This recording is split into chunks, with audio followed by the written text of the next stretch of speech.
You have entered into the black hole of real estate, a place for industry news, tips, and strategies. Once you enter into our vortex, even if you could leave, you're probably going to want to stick around. I'm your host, Ron Weiss-Sakarski, and you are now entering the black hole of real estate. It's great to be back with you, and I've been looking at the past 12 months, and what an amazing year it's been. It wasn't that long ago, January of 2020.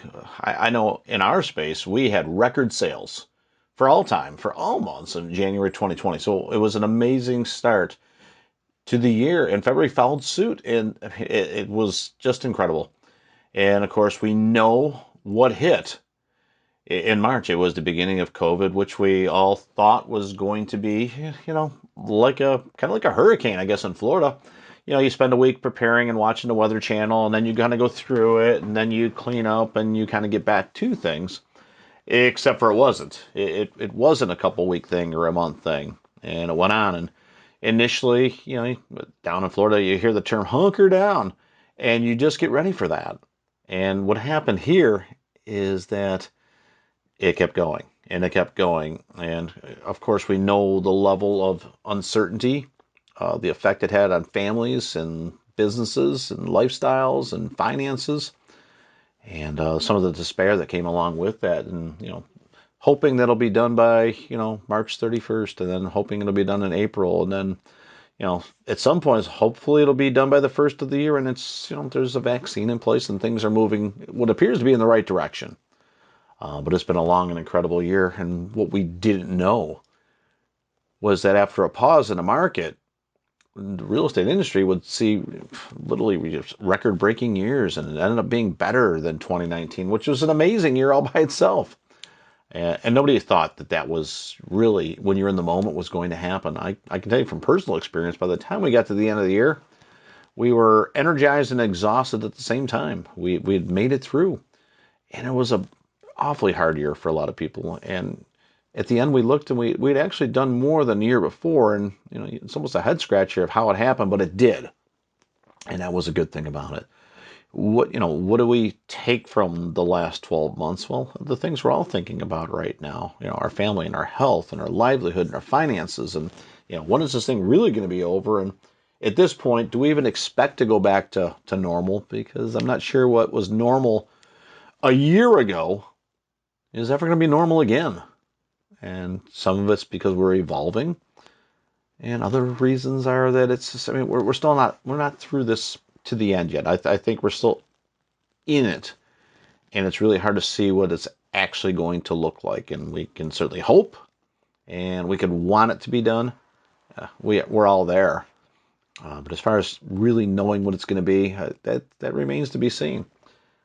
What is exciting is that we're doing it. January's in the books already, and things are going remarkably well considering all the confusion and things around us. We've been through an election. We have a new president. There's a lot of executive orders that are being signed right now, and however you fall in that arena is fine by me. My role at this point is to focus on my family and focus on the job at hand, which is helping people in real estate. Whether it's buying, selling, consulting, or sharing the news like this. We do see that the CDC did extend the eviction and foreclosure ban to March 31st. So that's, about a year of that now, maybe a little bit more. And that will certainly help those people out that are in need. We really haven't seen much in the form of help or assistance for the actual homeowners that may be depending on that income coming in. And so I think there's still some unanswered questions about that, but it's in the books. Foreclosure ban is going to extend to March 31st.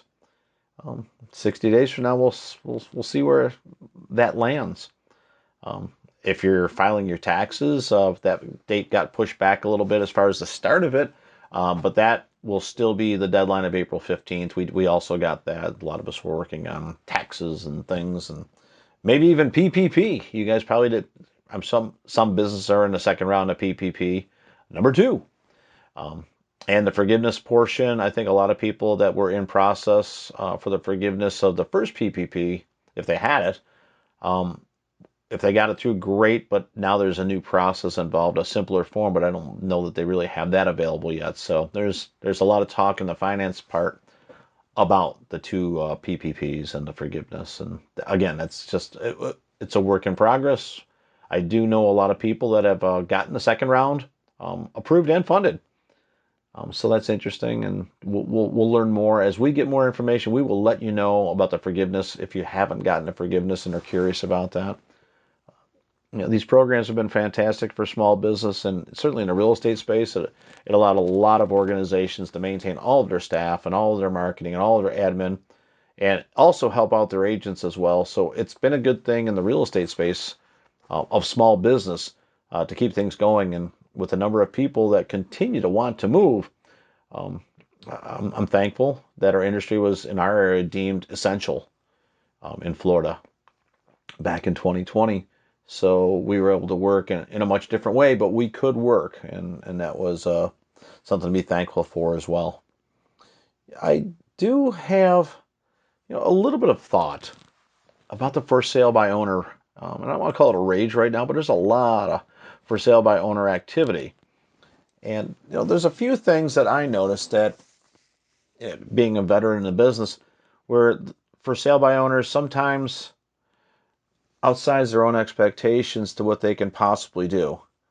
And there's a lot of studies out there that show if you're for sale by owner, a certain percentage will be able to sell it on their own. It's maybe 15%, maybe a little more, a little less, but in that range that are successful with it.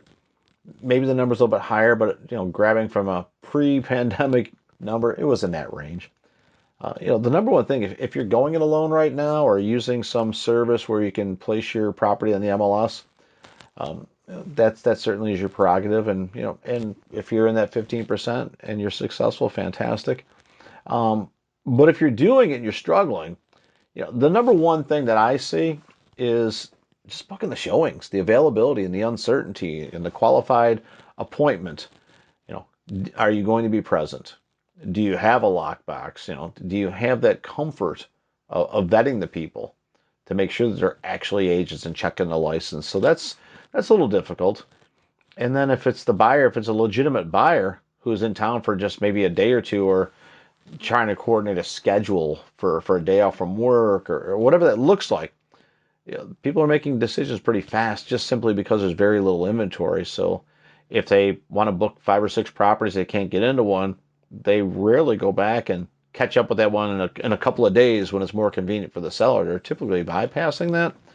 So I guess the first thing I would say, if you're selling it by owner, is understand your availability to be able to actually show your property. Whatever safety protocol that you have to have in place for yourself as well as the clients. I think in fairness, if somebody was sick, they should tell each other. We've been dealing with that for a year, but with the for sale by owner, that's a really big piece, is just being available. The marketing is something else that's super important, and you can certainly upload some pictures and put it on some of the portals that works out for some people. The quality of your photos is up to you.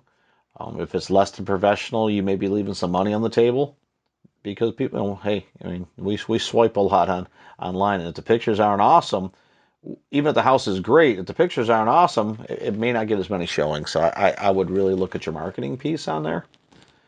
I don't have a lot of guidance. If you're in a bidding war, there's a reason that if, believe it or not, professionals earn their keep in the navigation of offers or bidding wars, if you want. Hopefully you've got somebody can review those offers with you, whether it's yourself if you're an expert at that or really confident in that piece, or an attorney. But it comes back to the speed, and that's what really gets lost in the mix here. When a buyer makes an offer, they're looking for a pretty quick answer because they may like more than one property. And waiting a couple of days on a particular property might cause them to lose the other property. And now we're chasing 2 rabbits and catching none. So buyers are typically a little bit impatient with regard to waiting for their offer to be accepted or countered or rejected. And let's face it, as a seller, you probably want to stretch that piece out and get multiple offers and create, that competitive situation and boost the price up. That can work for or against you, depending on how you navigate and read the contracts. to make sure that the terms are also lined up properly for you. But for the seller side, I get it. You want to make as much money as possible. Cool. Stretching out too far could cause you to lose all your buyers. And I've seen it where somebody's had 3-4 offers and they played the game a little too long and everybody else found something else and they end up with nothing. You rarely create that excitement the second time around. I mean, it does happen, but if first weekend you've got 3-4 offers and they're all competing and they all drop out or go do something else, or maybe the one that you are waiting, you dwindle down to one who's the least serious or least qualified, that could certainly be an issue for you. So I want to at least put that out there. If you're for sale by owner and looking at that piece, do your homework on that. That's a tough way to make a go of it. The last thing I would say is lining up your closing dates and making sure that everybody closes on time and the funds are there and whatever legalities are there are inspections and permits that may have been not closed out properly or any defects with the house that were maybe unknown to you but turned up during inspections. These are all the things in the mix that without careful navigation, you could find yourself in hot water. And there's some statistic, and again, if I remember correctly, somewhere around 75% of all lawsuits in real estate occur when at least one of the parties is not represented by a brokerage. And I'm not sure if that's a true number for today, but in the past, we've been given that number. About 3/4 of the lawsuits occur that way. I've taken on the believability scale that has been handed down to me, and I've heard it enough to maybe sometimes you hear something enough that you believe it's true, and maybe that's the space I'm in. But I am convinced of this. A lot of lawsuits do occur, and down the road, when they're brought to my desk, some of these past issues, and all you can do is shake your head, and sometimes saving a little bit could cost you down the road. But that's every business. That's everything. And I, for one, would not try to fix my car because I would probably do more damage. I would not fix my air conditioner. I would do more damage than I could possibly save, and probably cost me a lot more down the road. I'm not sure how else to address it other than be careful if you are in the for sale by owner space. And if you're a buyer, just understand that ignorance of not knowing the rules or not knowing the legalities of laws is not an excuse for breaking them, so to speak. So if either party's inexperienced in contracts and negotiation, you may want to invest in an attorney if you're not going to invest in a brokerage to help you out. And I thought it was important to put those pieces out there. I do notice that some of the sellers that are for sale by owner are probably a little more overconfident than in past years as far as getting the price that they want, and perhaps a little overconfident in their ability to navigate the 100 and some things that happen during a real estate transaction. Crystal ball stuff, yeah. This just in, we're in record low inventory. We have record low interest rates, and we have pent up buyer demand. So this thing is not going away anytime soon. The market continues to surge forward, and prices continue to go up because of these indicators in the market. And until we get a ton of inventory coming on the market, or an increase dramatic, like double in interest rates, this thing is likely to continue to chug ahead. Will the market retrace? I mean, eventually every market retraces a little bit. There's no indicator out there that tells me that's happening in 2021. So it would be more than a mild surprise if the market cooled off or prices cooled off in 2021. There's nothing that's telling us in the indicators.